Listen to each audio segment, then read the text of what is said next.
You are listening to the Casting Shadows Podcast.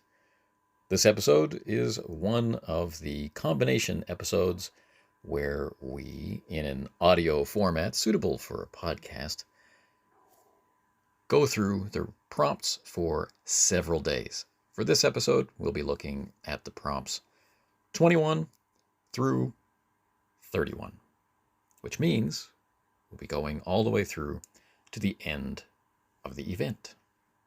RPG A Day 2023, the 10th anniversary, ends on August 31st. Over for another year. And what a year it's been.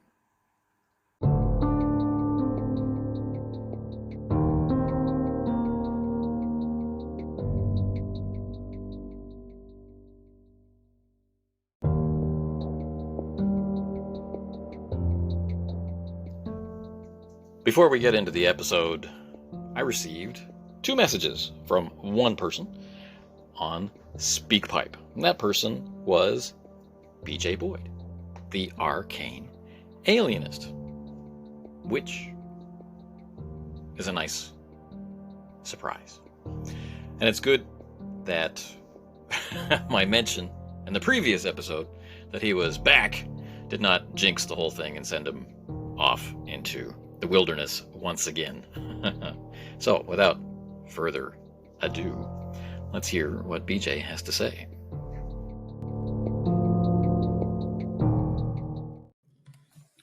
Hey, Anthony, it's BJ. I wanted to thank you for the shout out on your latest episode. It is good to be back recording my podcast at the Arcane Alienist after several months off.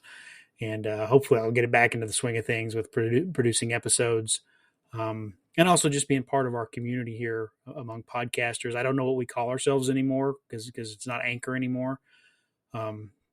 So we're not the Anchorites. It's not the Anchor Sphere. Unless we want to keep using those terms. I don't know. Maybe you guys came up with something in my absence and somebody needs to catch me up. But if not, we need to come up with a new name for ourselves. So thanks for the shout out. I think SpeakPipe may cut me off. I've got some comments about the Genesis system, but I'm going to try to put that in a different message so that I don't get cut off. I've tried to put them both in a couple times and can't get it all in on the time limit. So second message incoming in just a second. As to the Genesis system, I forgot on my day 18 entry to mention the Genesis system when I was talking about generic systems. I like generic systems for certain reasons. It's not the simplest of systems. I also like very simple systems, but I should have listed that along with some of the other ones I talked about. What amazes me about the Genesis system and what Fantasy Flight did, whether they just stumbled into it or whether this was sort of a really savvy business plan on their part, was they perfected their own gaming engine with the Genesis system, and they let 2 licensed properties do the heavy lifting for them. So the first iteration with Warhammer Fantasy 3rd Edition, and the second one with their Star Wars property. So they had kind of a bankable setting and brand to hang that on while they ironed the kinks out of it that they knew could be probably profitable for a little while. And then they can kind of on the back end now use the Genesis system for role-playing versions of their own board game settings. And then I think you see that in the Genesis book where they reference some of their proprietary settings that they've used for other kinds of tabletop board games. Now you can role play those. So take care. It was good. Again, thanks for the shout out, and hope to have more conversations with you in the future. Thanks for the calls, BJ. I'm glad you were listening and could hear the shout out. That's nice too. Now, ironically, there is mention of Warhammer Fantasy 3rd Edition later on in this compiled episode. So rather than respond to that and further the conversation about Genesis right now, we'll let that pop up in its proper sequence in the prompts. Anyway, thanks again for the calls.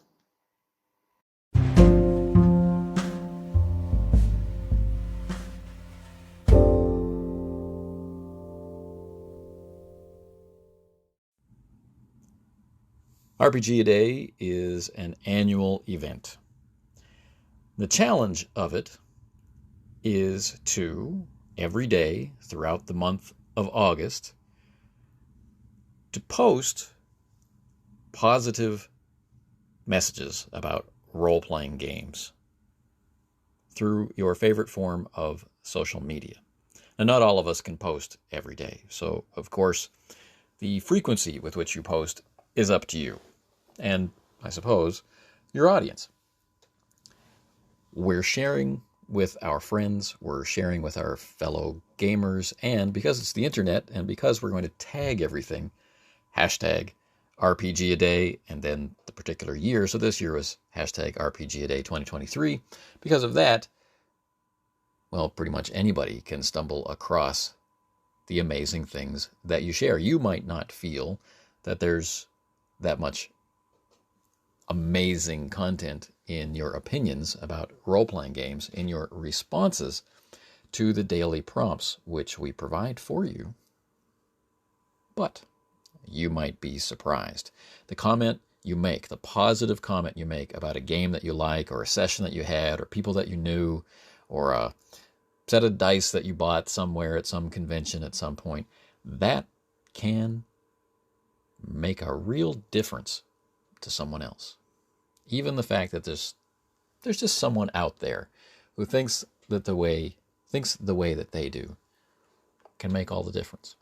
RPG a Day, at its heart, is a celebration of the role-playing game hobby and the people who participate in it. All right. So what are my responses for this last run of combined prompts? I've been doing the daily thing because it's fun for me to try and find time during the day to do that. This year, I've done it only on the written blog. Some years I've done the blog and YouTube, or the blog and this podcast, and sometimes I've just done the podcast, and sometimes I've just done YouTube. Well, this year I've just done the blog. I've been doing these aggregate posts here, which if you're already, a person who listens to this podcast, you already know. So let's get into it. We have a number to look at, and most of them I can probably promise will be different from what I wrote on the blog every day. Let's find out.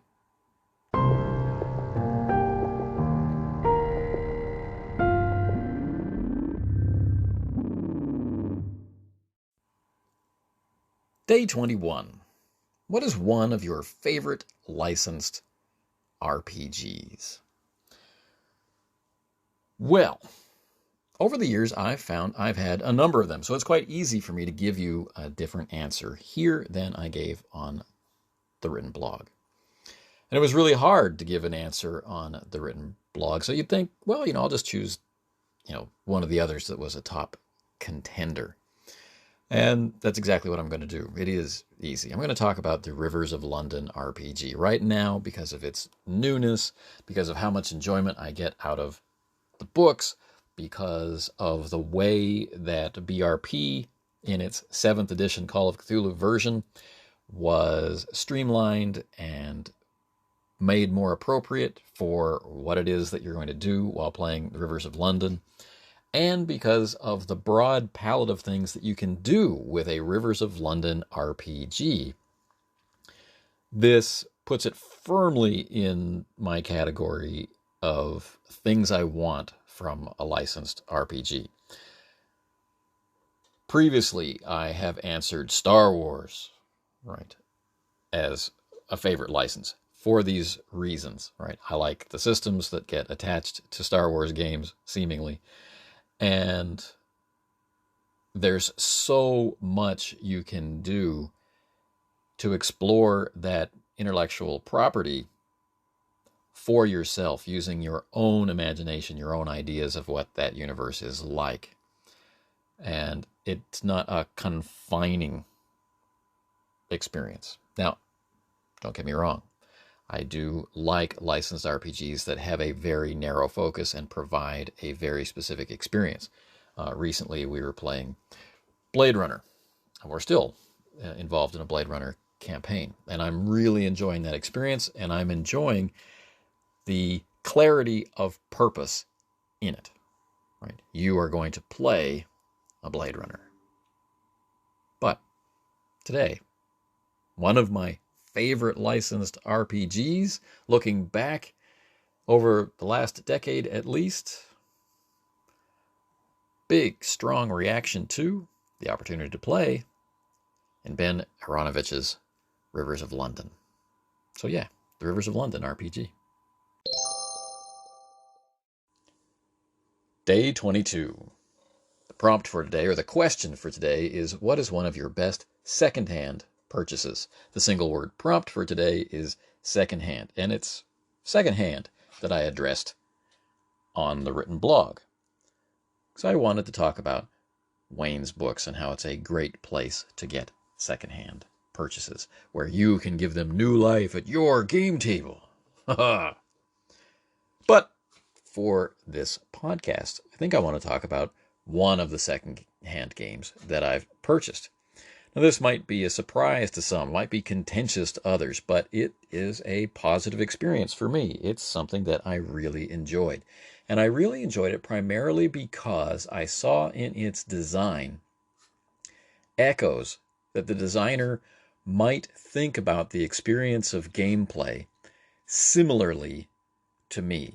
And they designed elements which allowed play to minimize game speak, to maximize your ability to look at another player and what is arranged in front of them, such as their dice or their character sheets and the like. You could just look at them and glean a lot of the information which firmly exists in the out-of-character camp of conversation, right?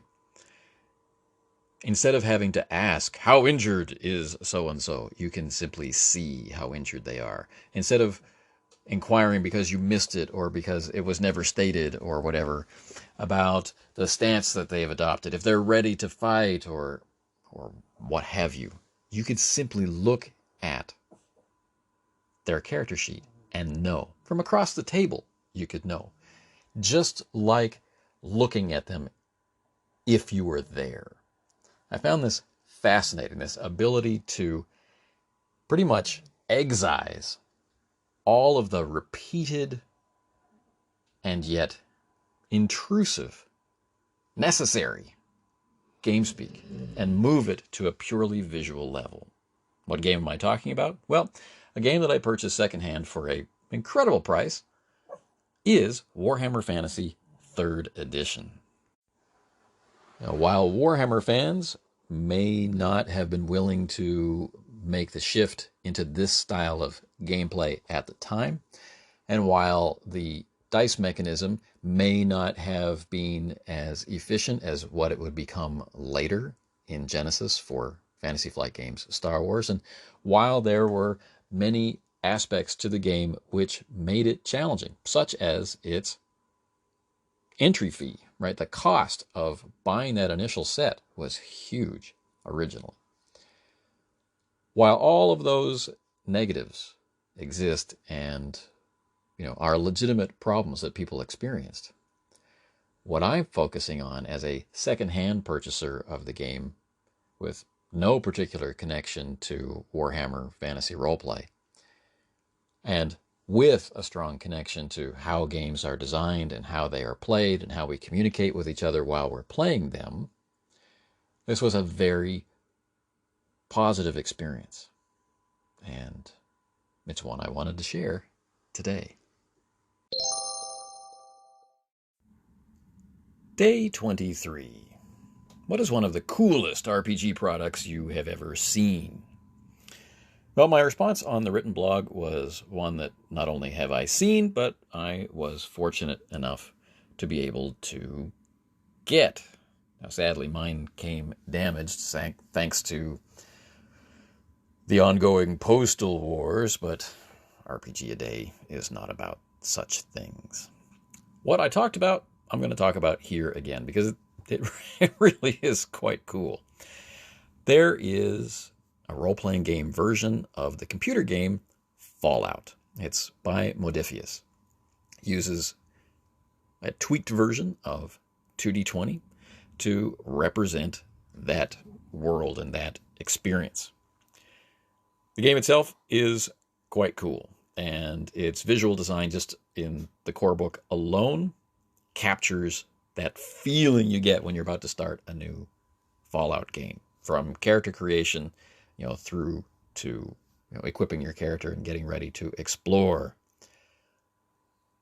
And the collector's edition takes that a step further. But the GEC edition comes in this large case that has room for your dice, and has room for tokens, and has room for Nuka-Cola caps, and has room for the rules, all together in a design that looks exactly like the image of the GEC from Fallout 2. It really is really cool, and I enjoy it a lot. Put a real smile on my face, and when you take it down and you show it to people, that's the reaction you get, that smile, and what is that? That's cool. So that's why I think it's the coolest. Day 24. What are some, or some of each, or one of each, or one of either of the complex and simple games that you play? On the written blog, I looked at the notion of complexity and simplicity and how that tends to be conflated with heavy and light in common parlance. And that's all well and good. So let's look at an example. So for complexity, which I define as having a number of steps to complete a particular thing, right? To resolve a particular notion or whatever. So it's a number of steps rather than just one step. So an example of this would be roll a die to see if you succeed or fail, right? That would be simple, one step. Versus roll a die to see if you hit. Then the opposition is going to roll a die or dice to see if they can evade that potentially successful hit. And then, if you hit and they fail to evade, then roll damage. And that amount of damage will then become something for the target who has gotten hit to resist. Right? How damaging was that damage? That's complex. It's not particularly difficult. It's not particularly heavy or burdensome. It doesn't require work, but it is complex. There are 4 steps to resolve one interaction, right? Character A shoots character B. Right? So that could be roll once, assign damage, right? That could be roll once, assign narrative outcome, assign condition. Or it could be roll 4 or more times to figure out what happened from that one trigger pull. Complexity, simplicity. Among the complex games that I enjoy running are the 2D20 games. I don't find, like I said, these particularly heavy or particularly difficult. But there are lots of options, and there are options that are spread out or distributed around the table, so that at any point in a given situation, there might be a variety of things that could be resolved in a couple of different ways. Or the situation could be like an extended role. And so there are decisions that we need to make about how we want to apply our resources or connect with teammates, or how we want to direct our success so that this particular research project or this particular invention or this particular massive construction or whatever it is that we're doing turns out to be specifically and uniquely ours and reflects the things that we're trying to do and the things that we understand about that situation. Not difficult, but complex. So, like I say, among the complex games that I play, 2D20 these days stands out for its ability to allow everybody sitting at the table to get down into some fine refinements or adjustments of exactly what it is that they're trying to accomplish. It's not one of those systems where you can just buy your way out of a situation. It's one of those games where you pay for your results, if that makes sense. Among the simpler games that I play, my eye turns toward Broken Compass, which we've talked about a lot. Of course, there's always one version or another of BRP. Very simple. Roll percentile dice and see, if you succeeded or not. Now, there are flavors to all of this. Broken Compass has become outgunned, which offers more complexity. And, BRP can go in a variety of directions of more complex or stripped down. It's a little difficult for me to, even identify simple games that I actually play. For example, there are some editions of the MechWarrior RPG that I consider to be quite simple, but there are also editions of the MechWarrior RPG that are complex, but not as complex as they look, which then gets you into that mental state of kind of arguing, well, is it or isn't it? But flat out, in terms of a game that I can take to a bunch of strangers who've never seen it before and get into play the fastest with the least amount of difficulty, that would have to be Ubiquity. And so that kind of leans toward it being simple. And it tends not to have multiple steps, right? Again, pushing it toward simple. And yet, there's so much it can do, which goes back to my original thesis about heavy and light. Day 25 asks us to consider the prompt unplayed and asks us, what is a game that you own that you have not yet played? I went into some detail about this on the written blog and made a distinction between games that I want to run and games that I would like to play as a character, that kind of thing, but I'm going to keep it simpler for the podcast and cite a game by Hansor Publishing called The Gaia Complex. I want to do either of those things. I'd like to play it. I'd like to run it. That part's not important for the podcast. But this has characters that interest me. It has a setting that interests me. It has a blending of cyberpunk and other elements that I find appealing. I really want to get down into the nitty-gritty of this game, into the grime, into the violence, and into the threats that the setting presents to the characters. I think it'd be a lot of fun, no matter how you slice it. I would particularly like to play it in a round-robin style, where we can flesh out the world more fully through a rotating cadre of game masters, because, well, that's just the way that I roll.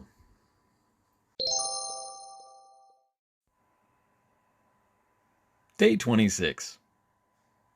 Describe or talk about your favorite character sheet.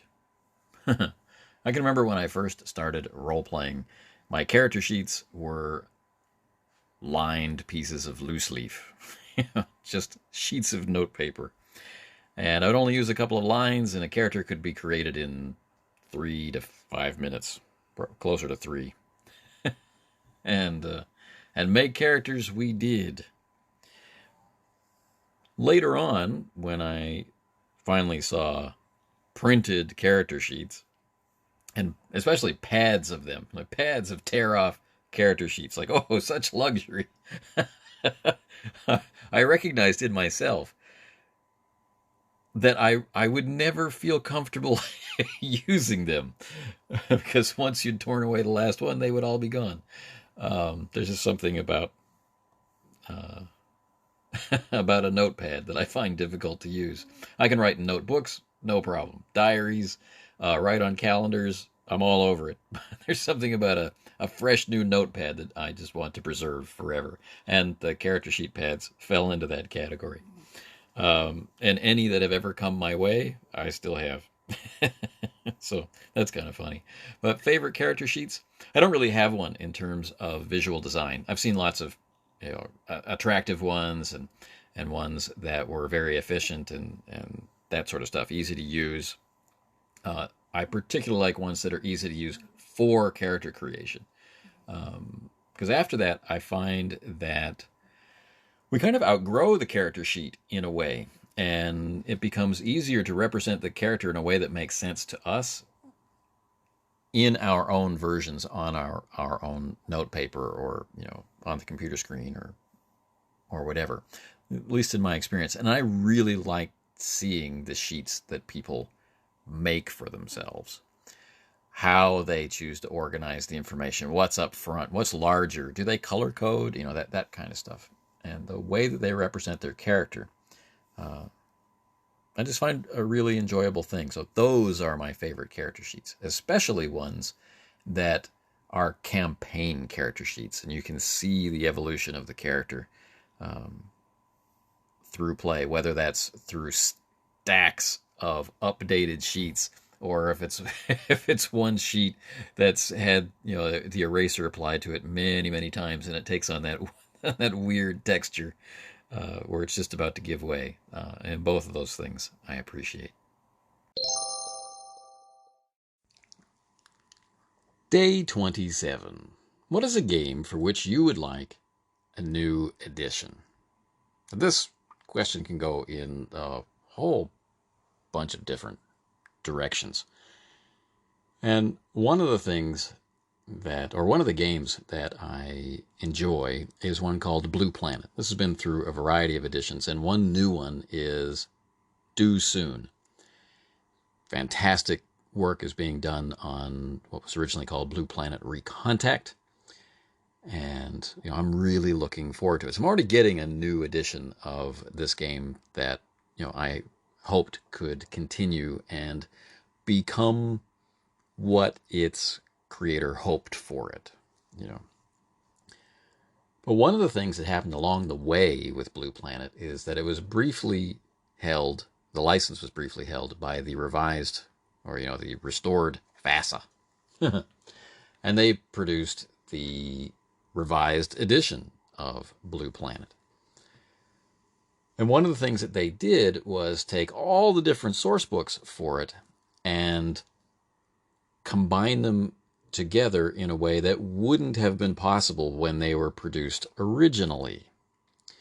For utility, right? Things that belong together, going together in one set of covers rather than two, for example. So in the player's guide, we might have more gear from the gear book to flesh things out, beyond the original page count of the original product.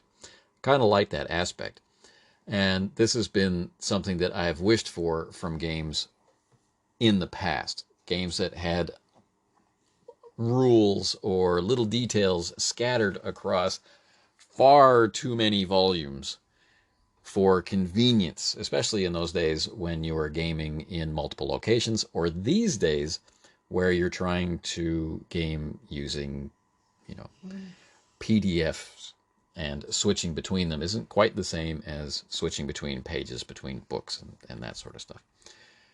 So the idea that a new edition could incorporate compressing material, every once in a while there being a collection of related material to more from the perspective of whatever now is, combining things together in a more efficient or more related presentation of material. So foregoing the chronological release cycle and just putting things together in terms of a more complete picture now that we've been able to produce it for people.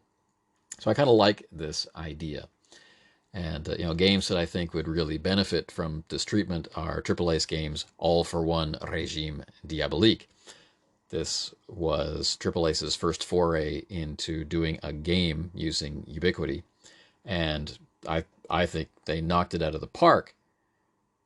But there was such a flurry of incredible activity which followed, from slim folios to alternate settings and different material, many of which could comfortably slip into the core book. And a revised and expanded core book for All for One, I think, would be a treat. Likewise, the same treatment could be done for Hollow Earth Expedition, which existed as 3 core rulebooks for a while, and then was expanded into 4th when the Mars sourcebook was released.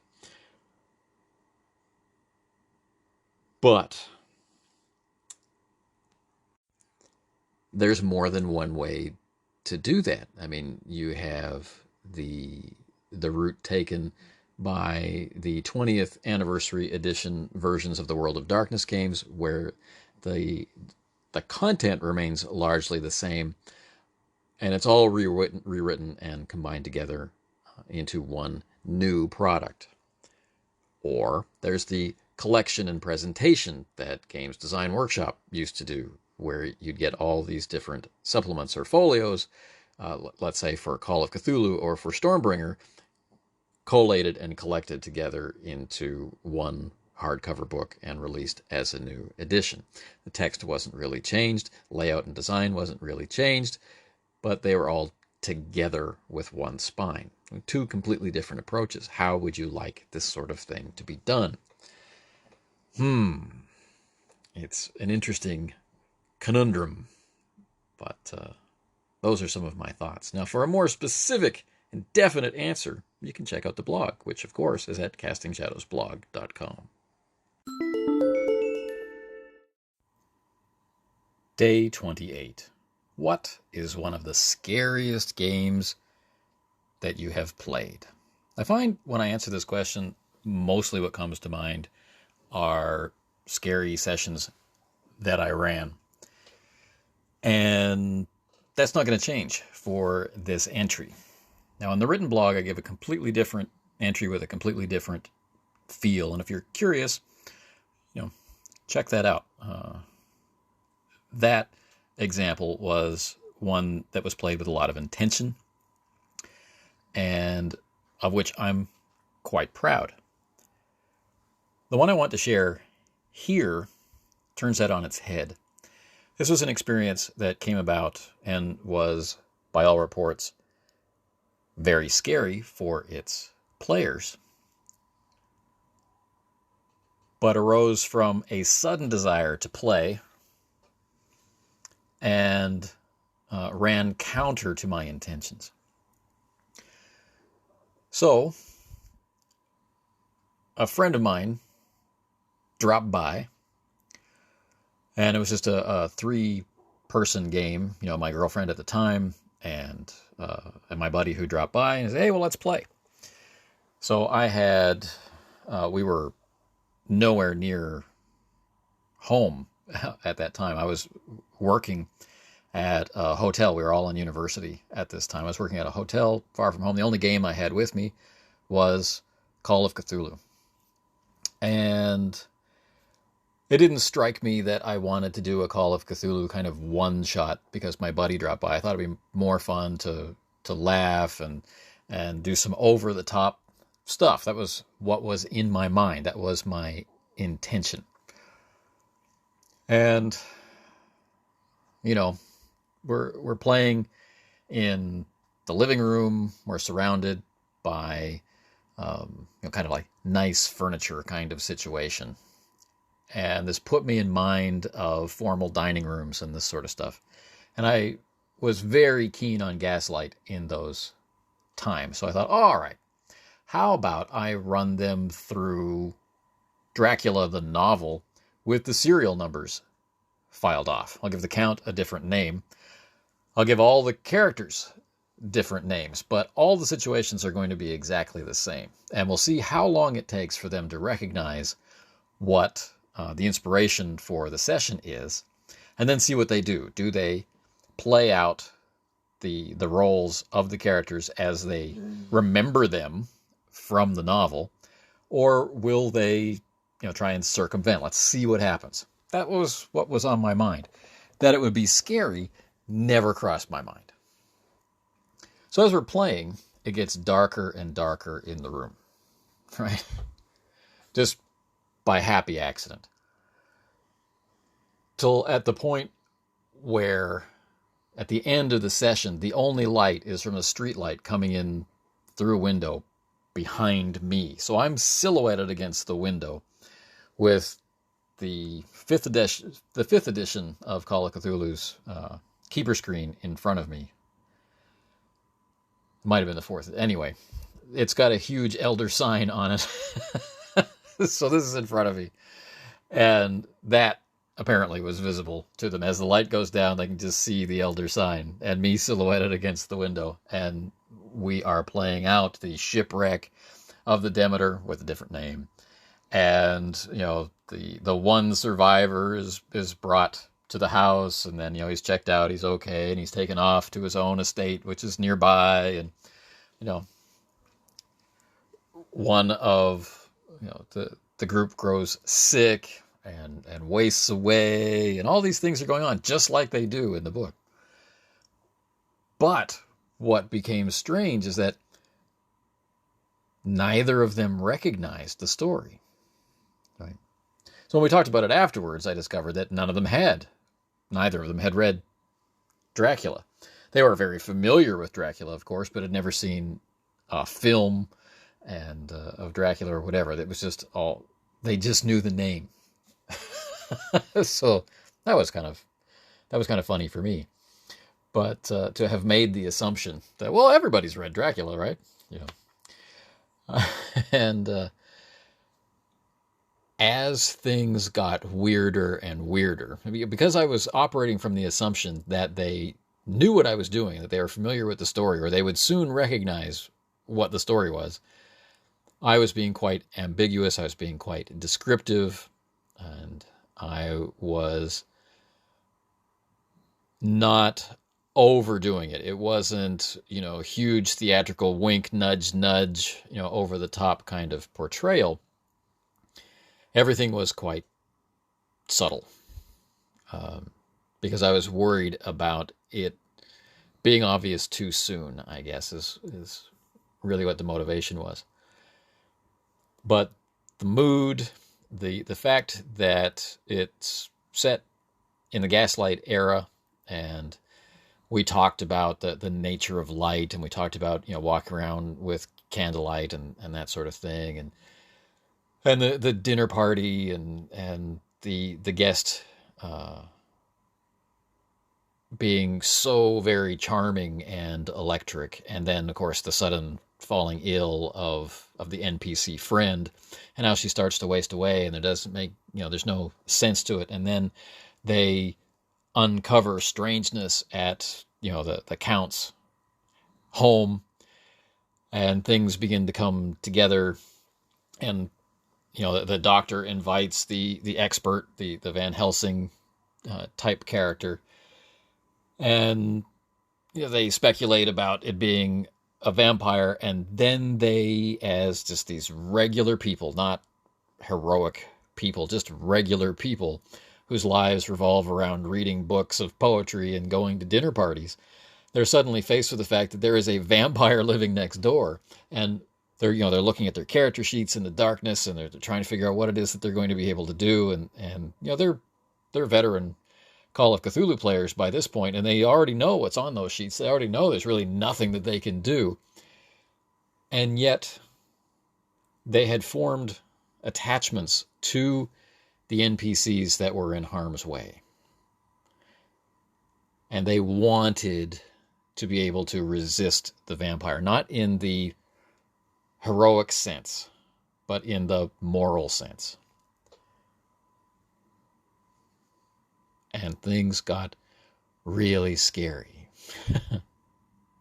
So we ended up aboard, the Demeter, not the Demeter, but aboard another sailing ship, as you know, the Count is going to make his way down the coast to London that way, and they sneak aboard in the daylight as the ship is sailing along the coast, and you know, they open up the decks, and then we have this horrific battle as the Count ignites in the purifying rays of the sun, and the spell of darkness and fear was dispelled.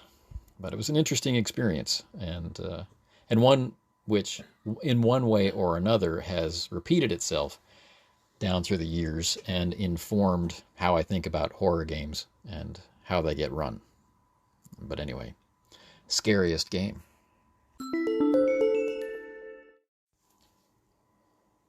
Day 29. Share one of your more memorable encounters. The prompt for the day is encounter, but I feel like answering the question I did on the blog, and I will share a different memorable encounter here among my most memorable encounters. This was during a period where we were playing Mage. We were just getting into it, and we were playing it in kind of a high adventure mode. I guess one of the dogs objects to the idea of a high adventure mode. I don't know if you heard that or not, but that is a funny sound.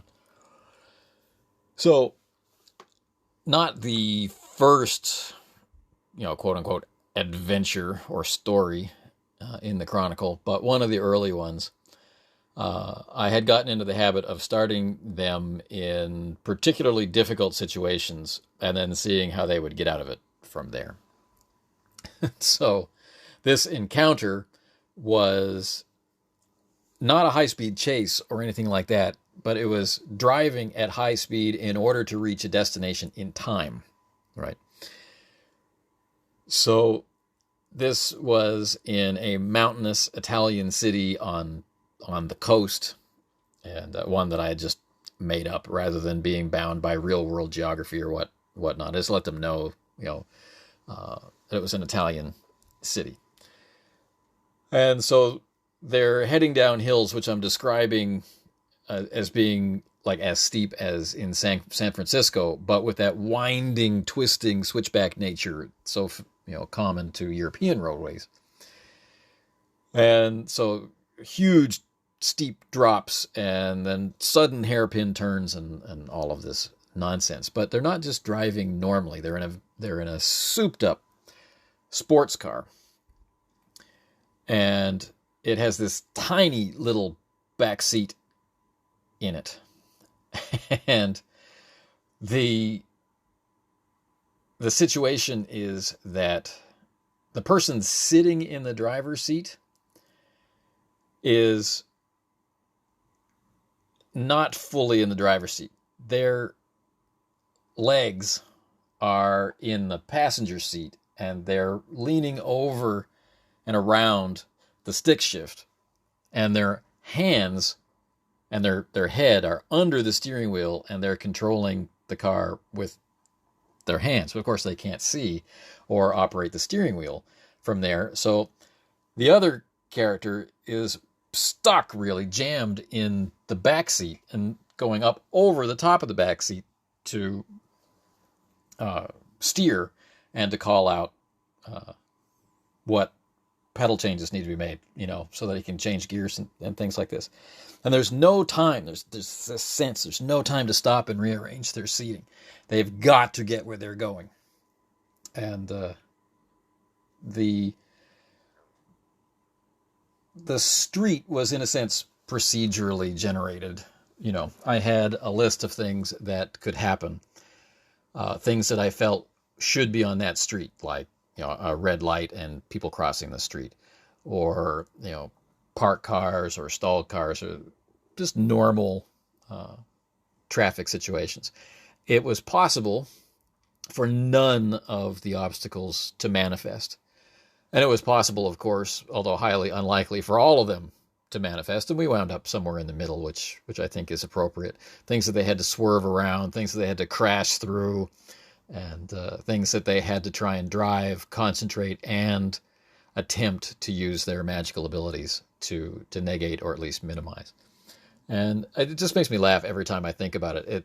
It made them uncomfortable to imagine the contortions their characters must be in order to be driving the car this way. It made them perplexed to figure out how they ended up this way in the first place. And it's just really set the tone of high adventure, high action, and resistance, overcoming any obstacle that we wanted for that particular Mage Chronicle. So, memorable encounter.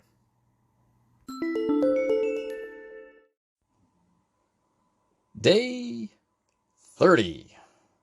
Obscure RPG you've played is the terse prompt that fits on the infographic. So, what is one of the most obscure or rare RPGs that you've played? That's the question. The prompt is, of course, the word obscure, and it's that I'd like to respond to. Obscure. I think there are a lot of amazing games that had really tiny print runs or which didn't have the benefit of something like the internet or the promotional tools that are available through Kickstarter or the things that we have now that can help elevate a game in people's awareness. Games get shared all the time on forums and through Discord now, or through various forms of social media. People share what they're working on, and sometimes it catches, and sometimes it explodes, and sometimes it just fades away. And at that point, whether or not it's successful or fades away really has very little to do with the game as the game, and has more to do with some aspect of the game, like a really cool cover, or a really neat name, or a well-done premise, or a familiar designer, or some other thing, right?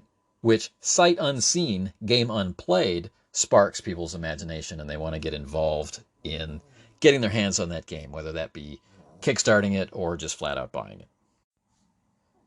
But a lot of games just vanish. And so, for day 30, and in the spirit of positivity and community and connection, I think, if possible, if you can, if you know and enjoy one of these games that is lesser known than the other famous games, which is an awful lot of games, really, then share it with people. Make it available to people. Open it up to people, either just by talking about it or blogging about it or making random posts about it on whatever your social media of choice is, offering to run it for people at conventions and other such gatherings. Make it accessible. Don't let it just fade away.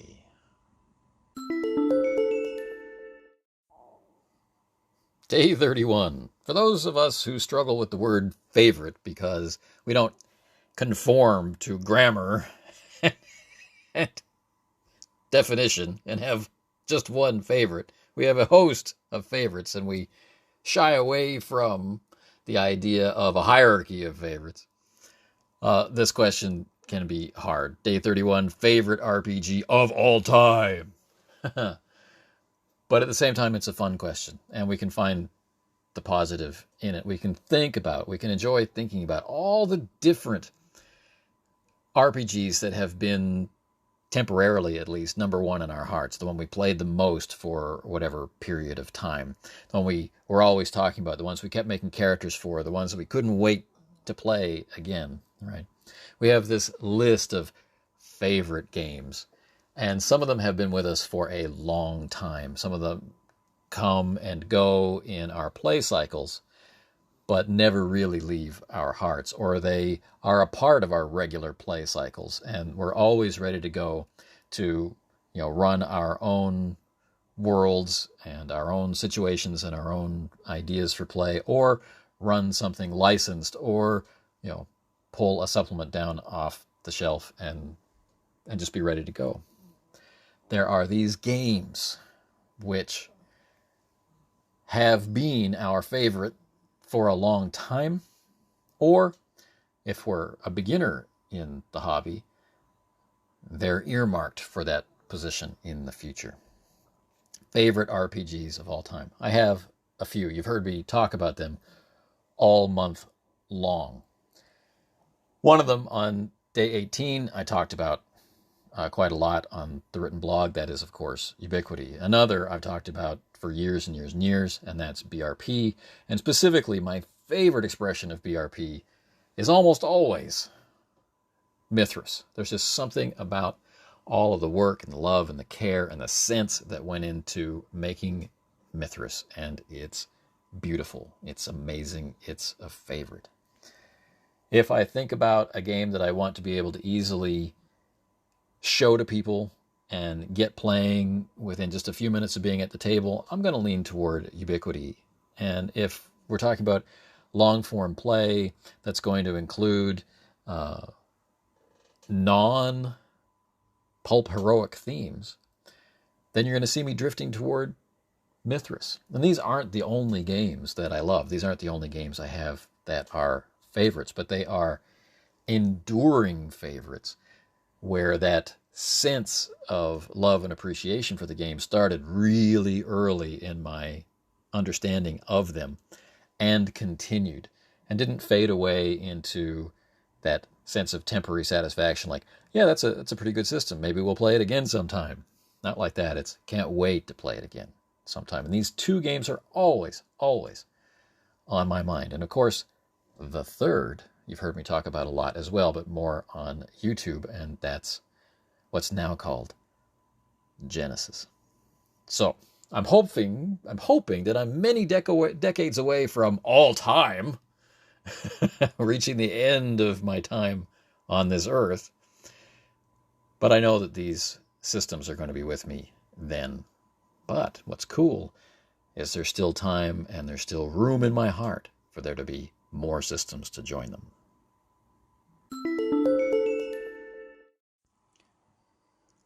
You've been listening to the Casting Shadows podcast, which is an extension of the Casting Shadows blog found at CastingShadowsPodcast.com and of the RuneSlinger YouTube channel, which you can find at youtube.com/RuneSlinger, or just search for @RuneSlinger there. If you'd like to contact me, you can do so at Discord, and again, likewise, Facebook, or, I don't know, Mastodon. And you can find me there the same way, @RuneSlinger.